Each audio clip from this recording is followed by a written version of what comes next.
Several persons are nursing injuries after being hit by rubber pellets as APNU supporters were fired upon by riot police around 11 this morning. A group calling itself the Youth Coalition for Transformation organized a rally and march. The police said that no permission was granted. Dr. David Hines is a senior member at APNU. These people come out there expecting a march, and if you're saying you don't have permission to march, we can live with that, right? We don't have a problem with that. We don't want no confrontation whatsoever. We are asking you to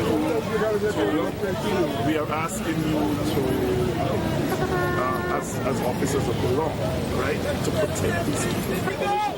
And but we don't have that before us.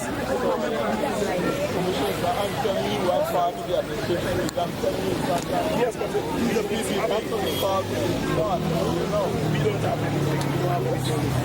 The police officer asked Dr. Hines to tell the group to disperse from the 1763 monument, better known as Coffee Square. Hines, in turn, wanted the police to withdraw what he said was a threat to arrest the protesters. The then growing crowd said that they were at the square to make their demands for a verification of the statements of polls known and were prepared to march, even if the police said it was an illegal procession.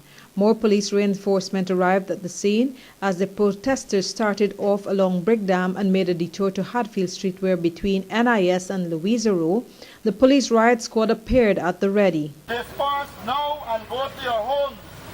Disperse now and go to your homes. This is an unlawful procession. Disperse now and go to your homes. Failing which, there will be consequences. The protesters were not prepared to heed this call and tried to walk past the police cordon when the group stepped back.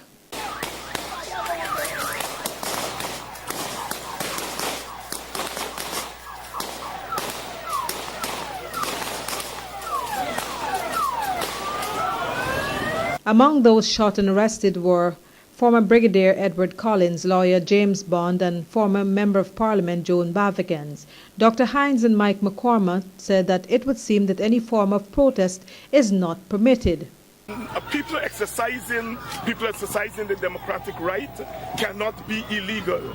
There's nothing illegal about people protesting an election. People are saying that election results were not fair.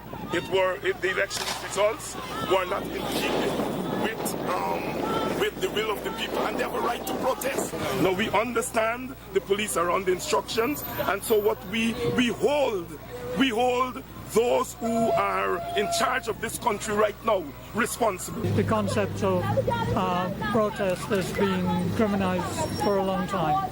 There's an anticipation that if anyone is trying to protest peacefully, well, peacefully we've taken away from protest now. There's a concept that any protest is unacceptable. But this anticipation that any kind of protest is unacceptable has to stop. The APNU leadership said that they will have to assess the situation and decide on the way forward. Reporting for Prime News, Julia Johnson.